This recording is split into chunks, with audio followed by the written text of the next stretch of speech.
Okay, let's jump straight into this explainer. Today, we're unpacking a really wild, unfolding investigation coming out of Serbia. What starts off looking like a fairly routine underworld murder story quickly turns into something completely different. It's a case that accidentally pulled back the curtain on the very highest levels of local law enforcement.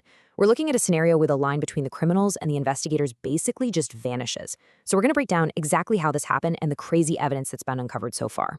We've really got three main elements at play here: a missing man, a pretty gruesome discovery involving a barrel, and a massive, sprawling cover-up. Now, usually a story with these ingredients just stays quietly confined to a local police blotter, or, it gets systematically swept under the rug. But the sheer audacity of this crime, it has forced an entire nation to sit up, pay attention, and demand answers. Because this isn't just about finding out who pulled a trigger anymore. It's about uncovering a staggering breach of public trust that elevates a brutal local hit into a full-blown national scandal. All right, Section 1, a body in a barrel.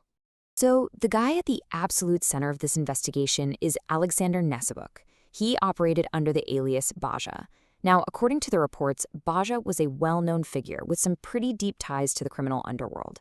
And understanding who he was is absolutely crucial to understanding the massive stakes of this whole case. Because when someone that entrenched in organized crime just vanishes without a trace, it almost always means one of two things: a violent shift in power or a severed alliance. For days, nobody knew where he was. It left this massive vacuum of information and quietly set the stage for a really grim revelation.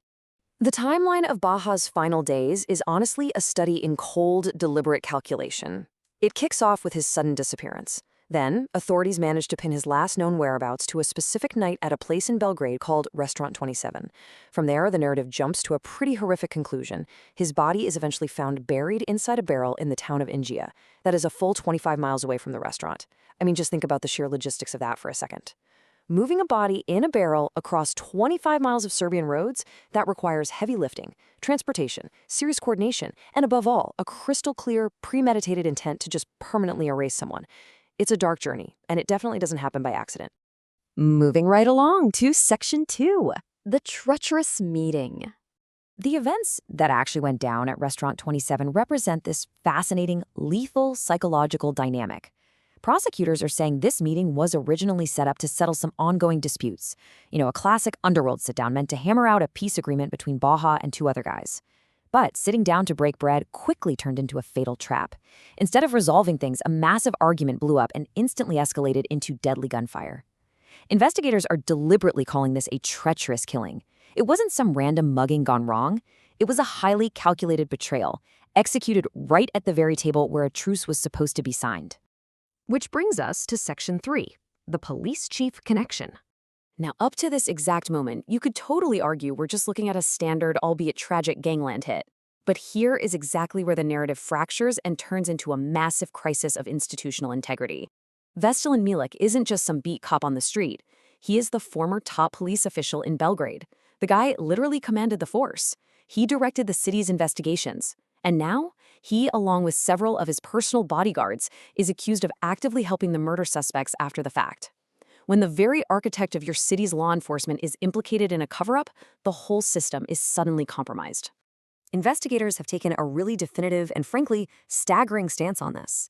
They've stated outright that authorities believe these high-ranking officers played a direct role in protecting the people responsible for the murder.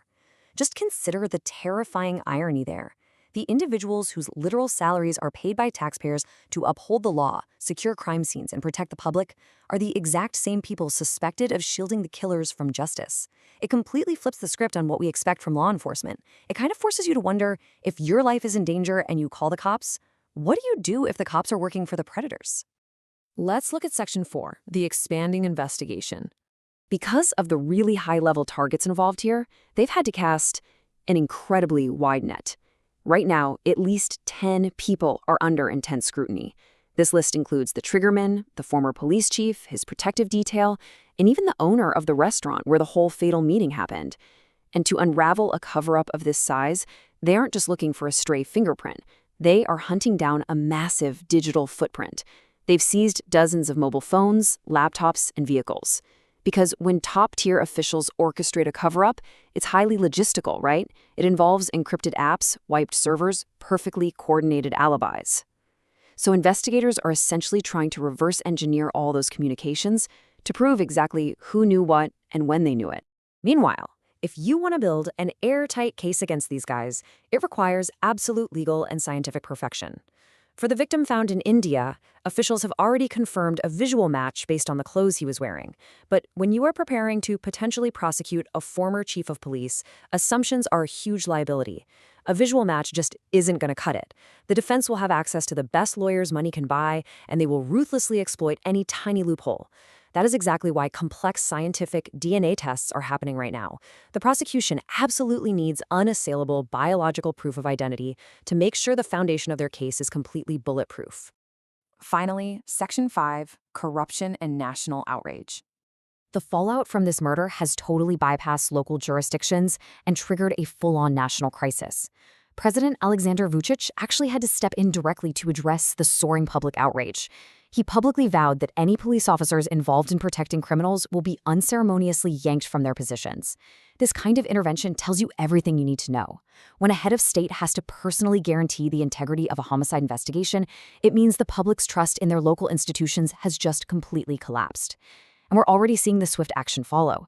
Veselin Milic has been removed from his post and taken into custody for questioning. It proves the political machinery recognizes just how dangerous this scandal really is. But honestly, perhaps the most fascinating dynamic of this entire saga is how accountability was actually forced here.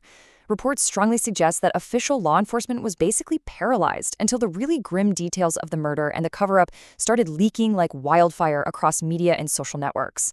It serves as this wild, modern, makeshift check and balance system.